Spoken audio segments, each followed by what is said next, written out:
Hi, this is Karen Rowland, founder of Hush Providence. Welcome to my new weekly Wellbeing podcast, Real People, Real Conversations, Real Life. We'll be talking about all things relating to the human experience. What makes up a life? What creates joy and happiness? What makes humans the same or different? How do we care for ourselves and each other? We'll even try to answer the 5 W's of well-being: who, what, when, where, and why, and how this all fits together. A little ambitious? Maybe, but join us as we connect with local topic experts, peers, mentors, and healers. Welcome to Hush Providence, a well-being podcast. On today's episode, I'm thrilled to welcome Asa Angel. Asa is the founder of Asa Angel Holistic Healing. She's a certified Reiki master, yoga and meditation teacher, and intuitive guide. You're currently based in Atlanta, but you're a bit of a gypsy, and you're traveling to Canada, Rhode Island. You've done retreats in Costa Rica and India, and you actually helped launch Hush Providence back in 2019 at PVD Fest. Welcome, Asa. Yeah, thank you. It's great to be here. So tell us a little bit about the special meaning for your name. Yeah, so my parents didn't name me this on purpose because of the meaning, but they did name me Asa because that's my great-grandfather's name. His last name was also Angel. But as I grew up and kind of learned the meaning of my name, the first name is Hebrew for healer. And then my last name is from Greek, and it means a messenger of God. Wow, that's Yeah. amazing. My mother's middle name was Angel, Mary Oh, Angel. Yeah, so that's that's kind so of, beautiful. yeah. So please share your personal journey to energy healing. How did that all happen? Yeah, so my first 20 some odd years of life were anxiety plagued and occasional bouts of depression, and I struggled with OCD. So I think when I was about 21, 22, I started having like this, what I'd call a spiritual awakening, and kind of just realizing there's more and like more ways of healing. And I was getting into like aromatherapy and learning a bit more about tinctures and herbs and all of that stuff. And because I was in this world, I kept hearing about this thing called Reiki. And like I was intrigued by it because it was like this way to self-heal. And that sounded very amazing to me. I even like went into a library and saw a book called like something about Reiki, and I picked it up, checked it out, but then I read the first sentence and I was like, you cannot do Reiki unless you're attuned. And so I just closed the book and put it away. But I had a great opportunity to try out Reiki when I was volunteering at a race for ovarian cancer. At the time, I actually had kind of decided, I thought Reiki was maybe not legit, because I was like, I don't know, someone puts their hands on you and then stuff happens, like that feels really intangible. And I don't know, but also I was like, whatever, it can't hurt. And then I had this amazing experience within 10 minutes with this woman who would later become my teacher. She knew everything I was thinking and where I had a recent injury and like things that a stranger shouldn't know about you. So I was like, what is happening here? And so from there, I started getting more sessions and eventually taking my Reiki certifications.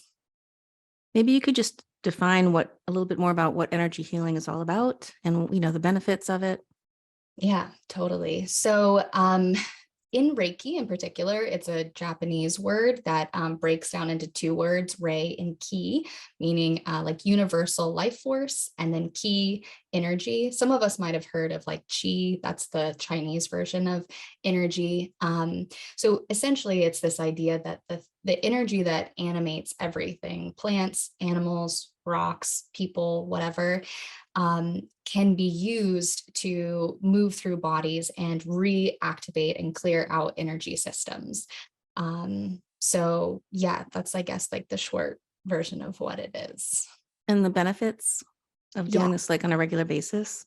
Yeah. So the way that I kind of describe it to people is like, there's a few different metaphors that I use, but one of them would be like if you had never taken a bath before in your life, and you've kind of picked up all this like dirt and dust and debris and whatever.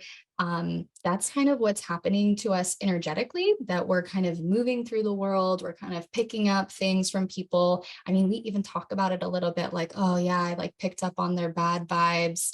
And so Reiki just helps us to remove any of that stuff and then pull out anything that might be blocking a pure flow of energy through our system. Is it something you should be doing like on a regular basis? So in my opinion, yes. I think like, as often as one might get a haircut would be as often as you might want to have an energy work session.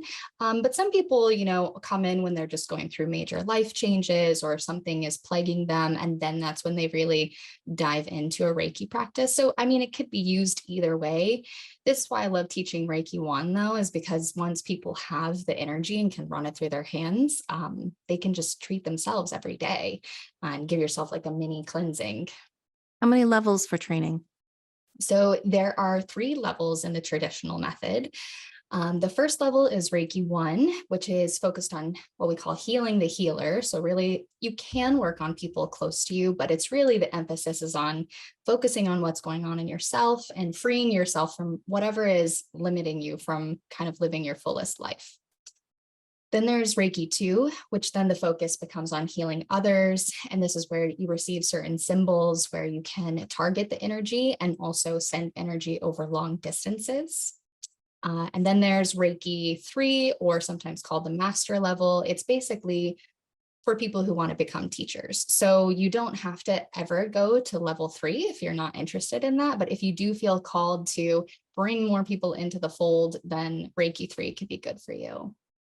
And now a shout out to our sponsor, the Good Seed Market, 138 Central Avenue, Seekonk, Massachusetts. Started in 1989 by 3 friends with a goal of creating a neighborhood market offering simple, natural, organic products for a healthy lifestyle.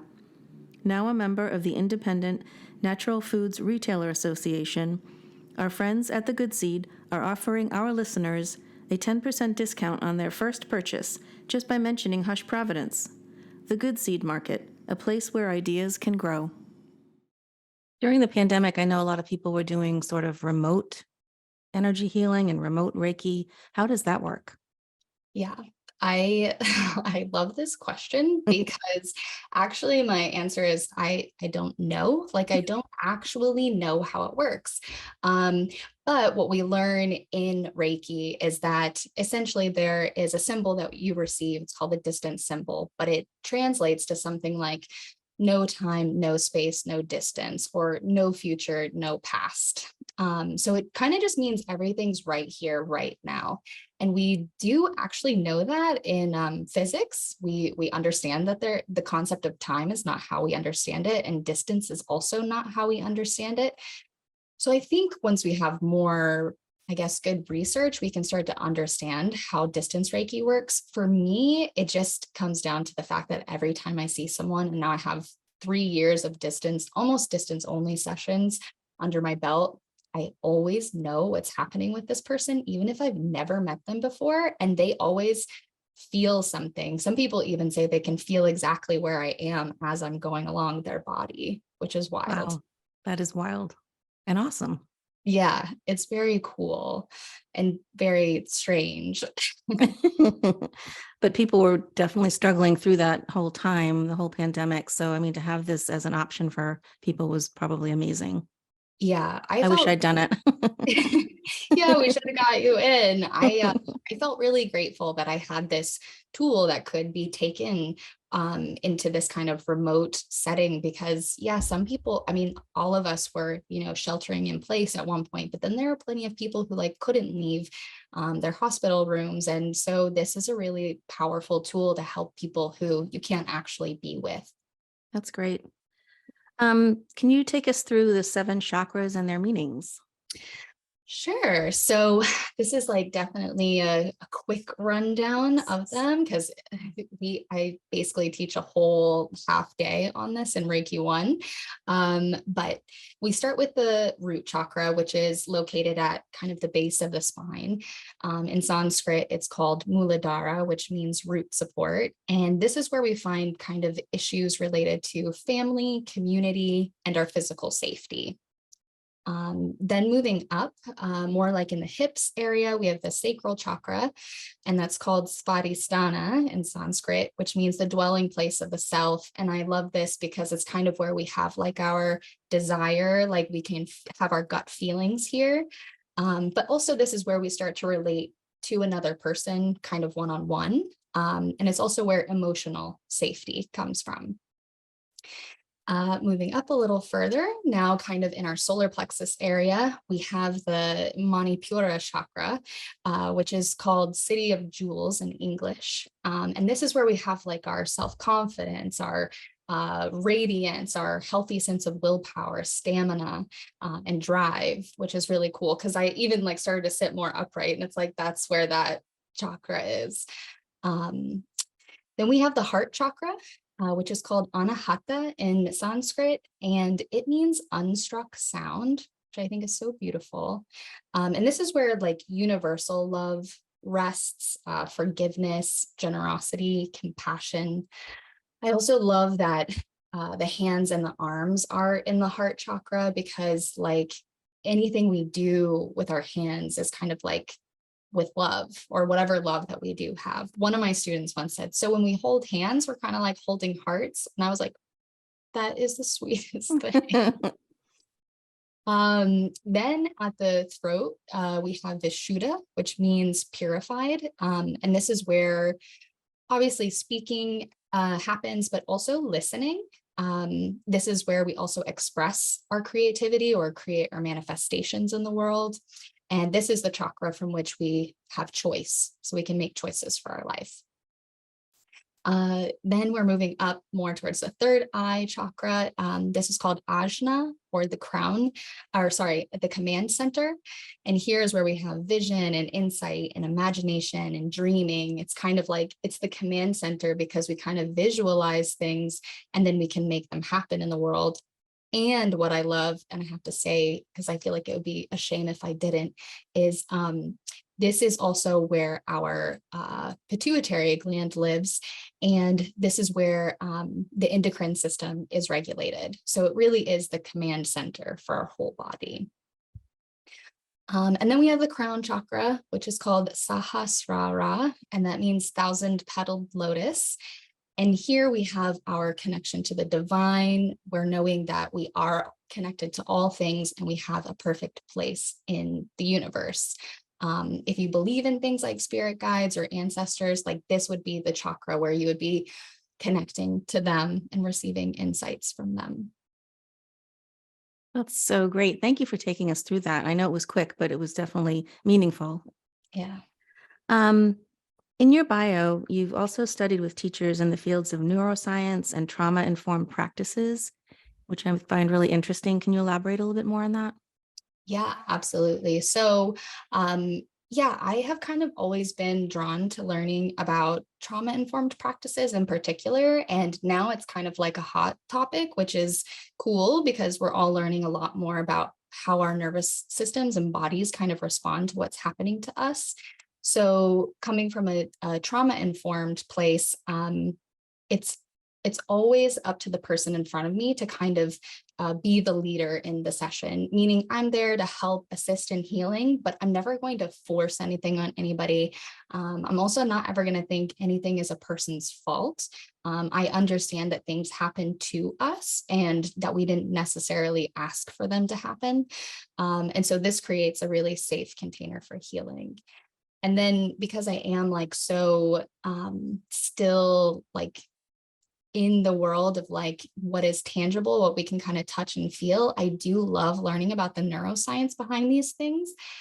Like I love learning about how meditation actually like heals the brain, it strengthens the prefrontal cortex, it grows our gray matter, and it also repairs and heals the telomeres on the end of our DNA, which actually is what our telomeres break down when we're stressed or when we age. So I kind of think of it as not only a healing thing, but an anti-aging thing, to get into a meditative state, which Reiki helps with. But other like neuroscience behind Reiki is like when we go into those alpha brainwave states, which are like these slower, longer brainwave states than the beta that we're in the day to day. This is where our bodies actually heal. So our bodies can't heal in beta. Beta is for focusing and for doing work. And in the olden days, it would have been like hunting and gathering. But we had a lot more time to rest and be in downtime and have nature. And also energy healing's been around for, I don't know, millennia, I think. So we had these spaces where we could actually allow our bodies to integrate what is happening to us and release anything that's no longer helping us. So yeah, I like have dove into like so many different studies that are out there about Reiki. And so one of the ones that I love is that there was a 2006 study done on Reiki masters and people who have sham Reiki, and they were practicing on animals because they thought, oh, if the animals have a response to this, it means that it's not just placebo. Although I feel like we could do a whole podcast on placebo and why that actually is powerful too. Come back anytime. Yeah. But anyway, they found that sham Reiki didn't really have an effect on these animals, but that Reiki masters were able to get these animals into a physiological state where their stress response was reduced and they were able to start healing. So that was really cool. And there's plenty of studies like that, but I won't get into all of them. That's amazing, though. It just brings validity to all of this work. And for the doubters or the people that just are questioning, there's definitely science behind all of this. So how can people connect with you? I know that you're going to be coming to Rhode Island. I'm not sure when this is going to air, but you're always here. So how can people connect and learn more about your schedule? Yeah, totally. So I will be there for a Reiki training on September 9th and 10th. So yeah, I don't know if this will air before then. Definitely before that. Cool. So yeah, that'll be at Westside Yoga. And people can connect with me. Right now, I'm still on Instagram, but I plan to get off by the end of the year. But my IG handle is Asa Angel. You can also find out more about me and like to book with me at asaholistic.com. And then also I write a newsletter every week on Substack. So you can find me over there. And that's kind of that's going to be my main touch point after I go off social media. So just a once a week hello and how to kind of improve your life. So going off of Instagram and social media because just to take a pause or just? So like, it's my own personal self-care thing that I'm undertaking. So no shade to anybody who uses Instagram, but as a person who is a healer, knowing what I know about social media and how it does increase rates of depression and anxiety, and it is creating more chronic stress within our brains and bodies. I feel that effect on myself, and I'm taking the steps to remove the things that are harming me, basically. That's awesome. Question for you. Where are you the happiest? I love this question. And I like two things immediately popped into my mind. So I was like, I'll just say both of them because I love a both and. Dancing in the kitchen with my partner when we're making food. So like it's literally the best. And then like being in a cuddle puddle, like talking and laughing with my best friends. That's like one of my favorite things. I love both of those answers. Yeah. Thank you for sharing those. Maybe we could do a little mini loving kindness meditation. Yeah, I would love that. So yeah, to kind of keep it short and sweet, I thought that we could do a loving kindness meditation for ourselves. And Jack Cornfield, who's an amazing meditation teacher, he says in the book, A Path with Heart, that if you struggle with this part of the metta practice, to actually do it every day for a year, because he wants you to feel that sense of self-love. So we'll go into that. Yeah. So for everyone out there, Whenever you're ready, you can take some sort of comfortable seat. And if you like, you can close down your eyes or soften your gaze. Just kind of bringing that outward focused awareness to your internal self.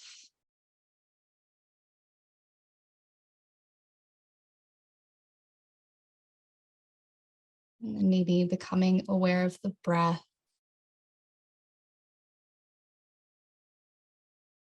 Just noticing how it moves in and out of the body.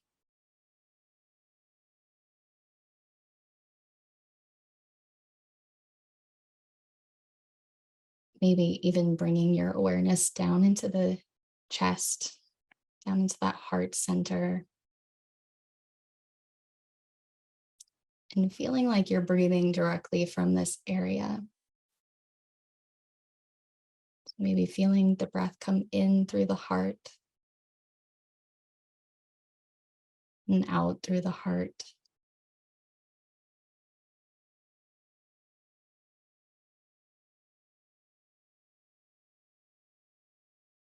And then I'll invite you to imagine yourself sitting right in front of you. So with as much detail as possible, just kind of notice what you're looking like today. Maybe notice how you're feeling or how it feels to be in your presence.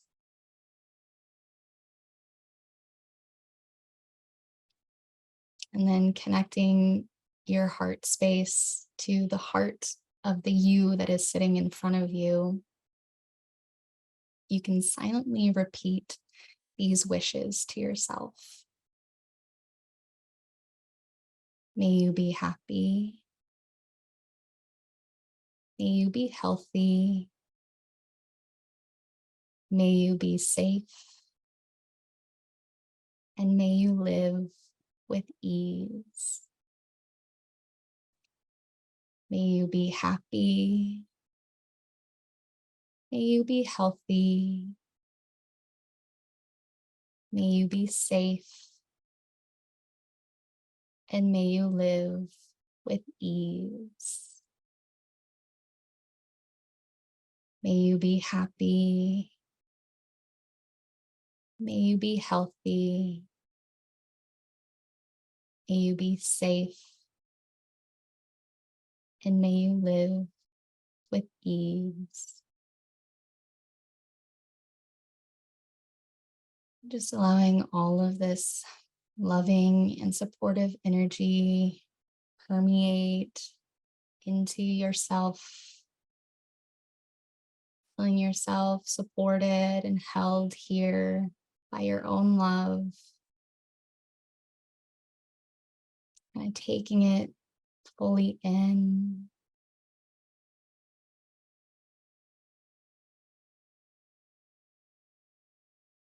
And then as you feel ready, you can start to slowly come back to fuller awareness. That was beautiful. Thank you so much. Yeah. Thank you for joining us today. Thank you for sharing all this amazing, amazing knowledge with us. I really appreciate it. And to all of our listeners, thank you so much for joining. And until next time, be well. Thanks, Asa. Thanks. See you Bye. soon. Bye. Thank you so much for listening to Hush Providence, a well-being podcast. This would not be possible without the incredible help from Jamie Farinella and Stephanie Whitehead on branding and logo concept, John Papa's endless generosity, David Davignon and Austin Lynch for their skilled technical expertise, and of course, our amazing guests and all of you, our listeners. Until next time, be well.